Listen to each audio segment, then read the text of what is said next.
We're talking with State Representative Paul Harris from the 17th District. Today, we're going to talk about...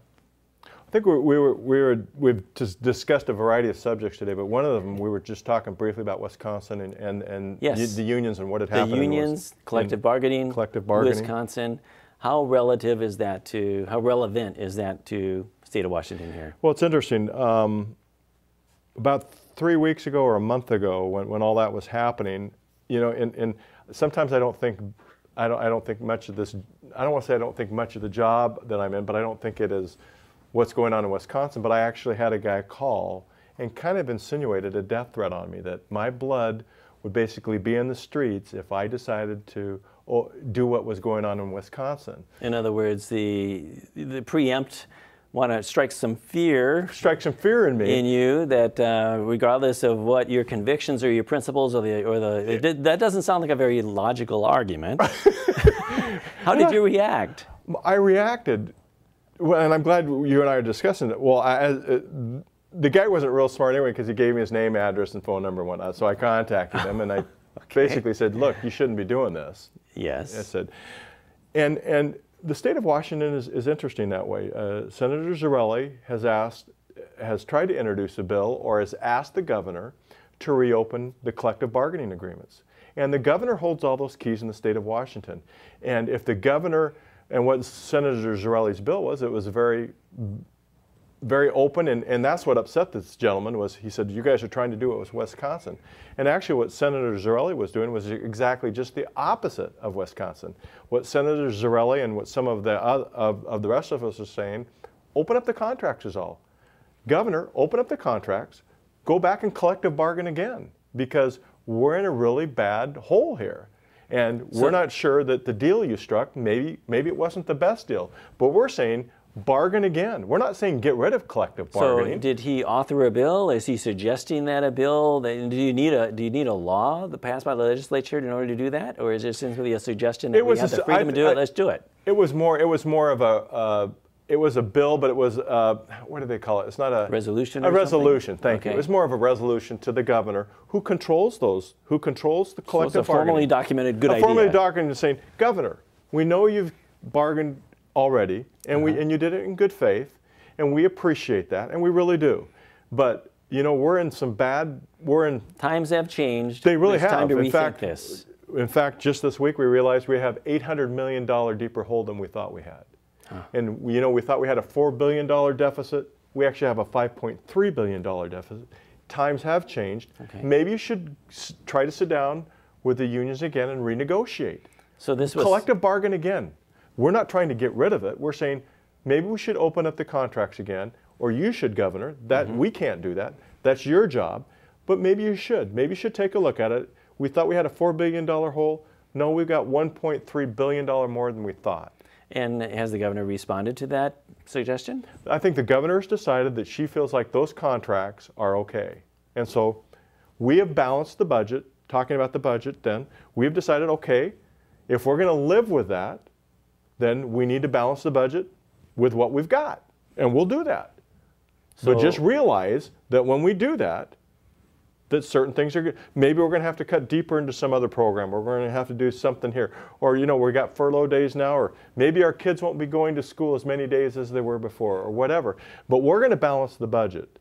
It was just a suggestion that, hey, we have $1.3 billion more deeper hole. Maybe we should reopen and try to renegotiate again. So what percentage of the state budget is made up of collective bargained state employees? Are you talking about state employees? You're talking about the employees at all levels of? I think it was all levels, and it wasn't. We felt, honestly, I think what we felt in both the House and Senate was that what we could negotiate probably wouldn't make that big of a difference, and so we decided we're going to try to balance. And we wanted to at least have the governor to take a look at it. We realized the state employees actually did take a cut. They're paying more for their benefits. They took a 6% cut, plus they got rid of basically a lot of their COLAs were taken away, their cost of living adjustments. So we thought if we went back to bargain, what did we hope we would get? And when we looked at it, we decided, since the governor didn't respond, we looked at it and thought, you know what, it's not worth really going to battle for. Let's balance the budget with what we've got. So that became a fixed cost. In other words, you really didn't, out of that very sizable chunk of the pie that basically says these are state employees and they've already got these. We've agreed to pay these, and some of these have been automatic pay raises, or has it been flat? We took those away. No, there was no. Yeah. Okay. That was negotiated. Okay. We really believe that what the governor did in the negotiation was a pretty good deal. We're both. Sometimes you think, can I get a little bit better? I mean, when you're looking at cutting another 1.3 billion, I don't know that it's disingenuous to say, hey, look, we were at 4 billion, we're at 5.3. Can you help us any? Hey, union members, can you help us any?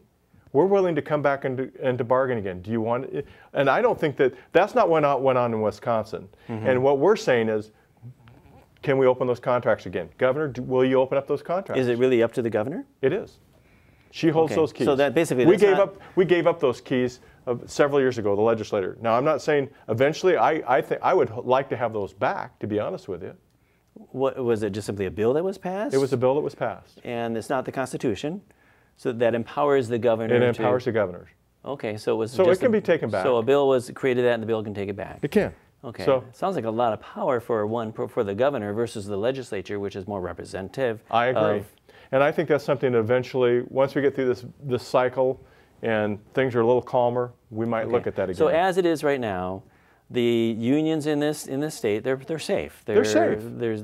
We felt like we've negotiated in good faith. The governor has. So we've struck a deal, and I think everyone should feel relatively safe that we have a budget that is balanced with the current contract, and we can do it. So what happened in Wisconsin cannot happen here. No. Not unless some basic changes are made. Not unless some basic changes are made, and we feel pretty. So the union employees out there, they should feel fine. They're fine. They're fine. And I feel like they've given some, and we appreciate that. I think what prompted all the nervousness was we wanted to say, hey, we have a deeper hole than we thought. And we went to the governor, said, can we collective bargain again? And basically she has said. So you got an answer, and you respect authority. That's the way we did. It said, works. okay, then we're going to balance the budget with what we got. So you need to be able to cut programs. Exactly now, does that mean that the amount of pay that each state employee is receiving, and along with the benefits, that they can't be adjusted? But if you're going to cut the budget, does that mean that the only way, if you still have too much payroll going out, that you need to actually cut the number of employees, that some of these state employees will lose their jobs? Could be. Yeah. So it's you can't. There's no negotiation. Can they volunteer to say, hey, we're a band of brothers. We want to keep everybody on our team, and we're willing to take a 10% cut. Just keep staying on our team. Honestly, Can they do that? Sure. I would need to find out. I don't know. That's a great question. I don't know. Okay. I just know that we're going to live within the parameters of what they've dealt us the cards now. They said these are the cards we want, and we're going to play games with them. So the main thing you have to work with is to cut programs. We do. Yeah. Okay. And you will get it done. There's no choice there. Absolutely. It's going to get done. Okay. Well, that answers the question. Yeah. Thank you, sir. Thanks, David, so much. Yeah.